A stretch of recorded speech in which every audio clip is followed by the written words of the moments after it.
modern foreign languages teacher Lorraine Thomas was doing outreach work in primary feeder schools when she hit upon an idea. Why not try getting her Year 9 class back at school to turn teacher and educate Year 6 pupils at the local primary in basic French? It's nice for motivation of my Year 9s to get them into a different environment. It's different from me standing at the class teaching them. It's a completely different experience for them. The novelty factor helps pupils engage, but there are other benefits. It's been a way of my Year 9s recapping basic language, but in a different way. It's like going over what we've already learned, so it's revising it so we know it better as well. Yep. Red, orange. Teaching languages themselves has made them realise how important good communication skills are. Quelle est la date de ton anniversaire? It helps me because sometimes I forget it, and then now I've learnt it properly so I won't forget it. So let's take a look what happens when the Year 6 pupils from local primary Matthew Bolton descend on Lorraine at Holyhead School in inner city Birmingham. The project lasts 5 or 6 weeks depending on the length of the half term. Right, OK, Year 9 teachers, you're through here. Depending on the size of the group, the Year 9s usually have 1 or 2 students to work with. So each week the Year 6s want to make sure that they're working with the same Year 9 teacher. So good relationships have been set up there as well. Welcome to week 4 then of the primary project. We finish next week, so we've had our 3 lessons so far. Today is week 4 when we're going to learn about the colours. We start off with quite basic greetings in week 1. Week 2 we move on to the numbers. In week 3 the children look at giving their age and their birthday. Year 9 teachers, you need to do a recap of weeks 1, 2 and 3, OK, and then start with week 4. And in week 4 we learnt the colours, the Year 6 students learnt the colours, and they had an activity to do as well. Which 2 colours make up orange? Juan and blue. This is like a crossword of colours. The numbers here, which tell them to go basically across or down, and then they've got the English colours, and they have to write it in French. Good. Number 6 down. What's number 6 down? R-A-N-G-E. Good, that's right. So it's quite interactive really. There are lots of different activities for the Year 6s to get involved with. I make a point of asking my Year 9s to start with listening skills, moving on to speaking, then reading, then writing. So it's quite a logical process. So what we're going to do here is, what colour is that? And that one. So what you're going to do is you're going to take the colours and you're going to colour them in the ones you think they are. And if you're not sure, you can just ask me or refer back to the book, yeah?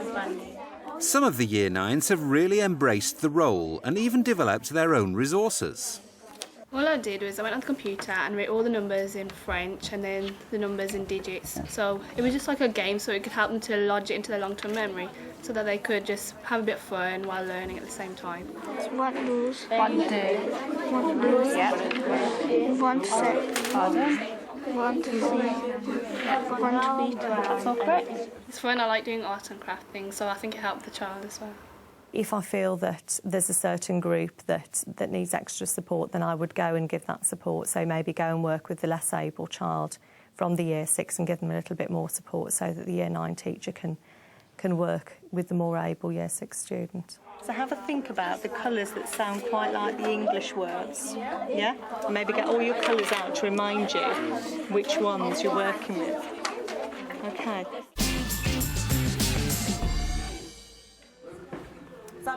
Before the project begins, Lorraine spends a full hour lesson providing the pupils with a teacher training session.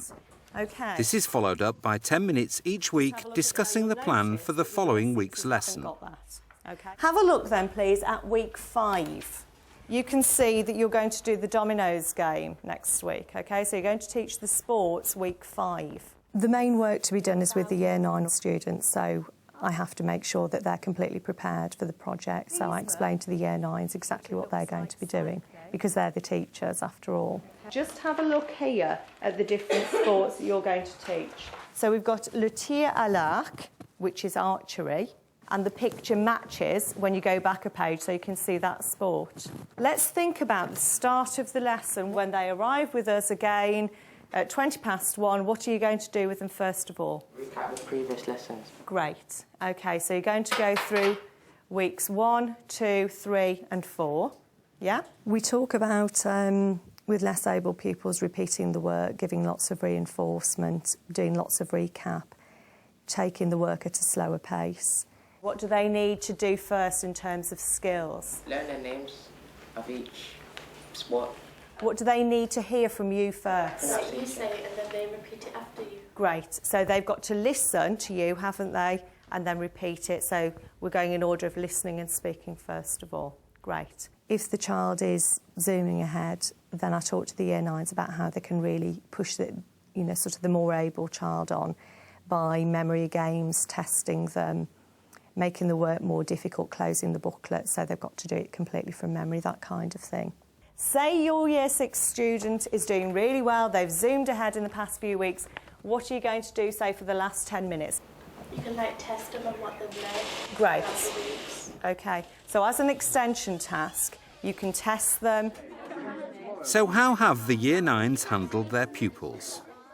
My students have been pretty bright. They're very advanced because before we started this lesson, they said that they were already been learning a bit of French. So it wasn't very new to them, but they found it quite easy. When I was teaching them the numbers, they could say all the numbers from 0 to 31 very fluently.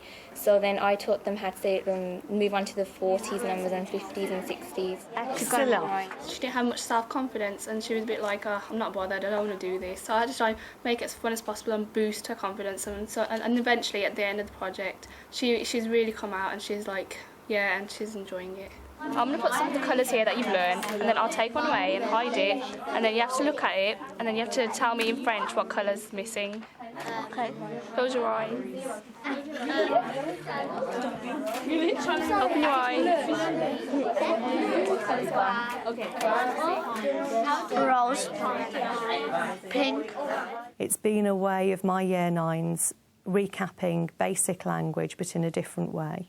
Even though I am good at French and everything, it's like going over what we've already learned, so it's revising it so we know it better as well. What does that mean?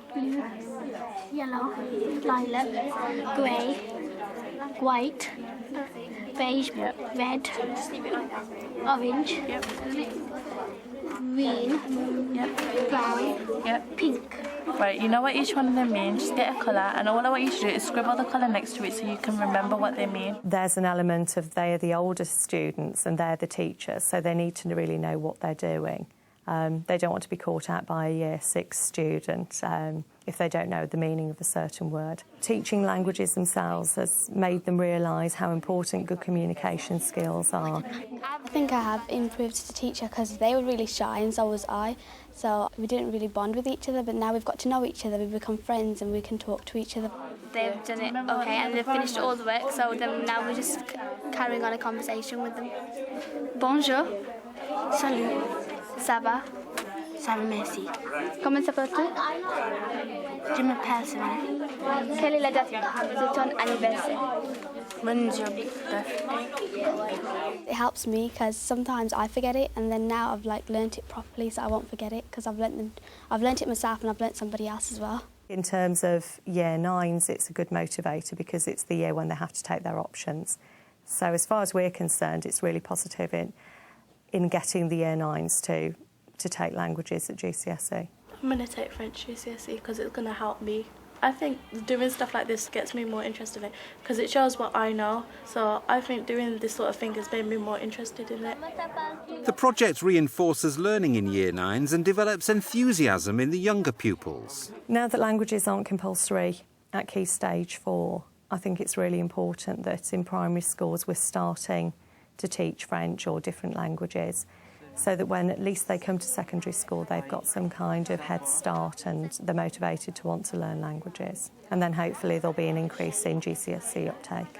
Having this knowledge base that they're getting now in a primary school I think is really important because that's like a stepping stone to what they're going to be doing in the future. I think it will encourage some of those children to want to learn more about other languages. Last year we won the European Award for Languages. There's lots of good work going on by MFL teachers all over the country, but this was the only project, I think, where Year 9 students were involved in teaching themselves. My contact with the school was as a languages advisor, and also I was asked to come in and do the external assessment for the project here by SILT, the National Centre for Languages. We were looking for innovation, for language links across phases, for the opportunity for learners to develop their skills in different contexts. And against all those criteria, the project here was very strong. What are the challenges in getting such a programme up and running? Mostly the primary schools have been really keen to work with us, and we've had requests that we go work with primary schools each year. Now I make contact with the Year 6 teacher and organise when I'll be coming in, if that's convenient kind of time. And we talk about the venue, how we're going to set up the room, and I give a copy of the resources to the primary school first so they know exactly what we're going to be doing. It's Year 9s, please. It's quite a straightforward project to organise, really, because I make sure that I take my Year 9 teachers with me whenever I've got them on the timetable, so the curriculum isn't disturbed at all. The logistics of the scheme can sometimes prove challenging. The first week we went down to Matthew Bolton's school. I was working in a different classroom than last time when I went down 6 years ago. And the classroom was a little bit smaller, the group was much bigger. The Year 6s are a class of 32, and it was quite a cramped environment with all of my Year 9s, myself and the French language assistant. So we decided to bring them up to Holyhead, where we've got a little bit more flexibility in terms of rooms in a secondary school. Right, Year 6. Turn over your pieces of paper so you can't see the colours. OK, we'll have a quick revision, see how everyone's got on today. People did really, really well today. Lots of people got on to do the last task as well. That was smashing. OK, comment dit-on? Red. Rouge. Rouge, excellent. Very good pronunciation. Comment dit-on yellow en français? Jaune. Jaune, super, très, très bien. Well done, Year 6s. That's really, really good today. Well done. Then. The project has matured over its 6-year lifespan. The language content when I first started the programme was slightly different, so we've amended the activities, putting more interactive kind of tasks. Now that I've developed further resources, the Year 9s have lots of different materials to work with. I think they find it much easier.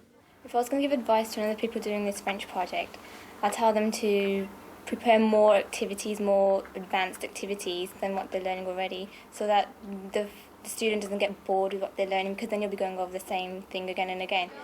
Lorraine's always looking to make changes and improvements. At the moment we always take it in turns, so we just work with one primary school each year within the autumn term.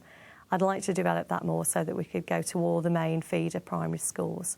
So perhaps take it in turns and go to one primary school one half term, change over and have the time to go to other primary schools as well.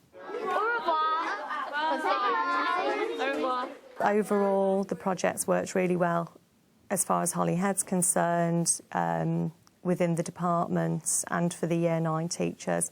And I think it's worked really well for the primary schools as well.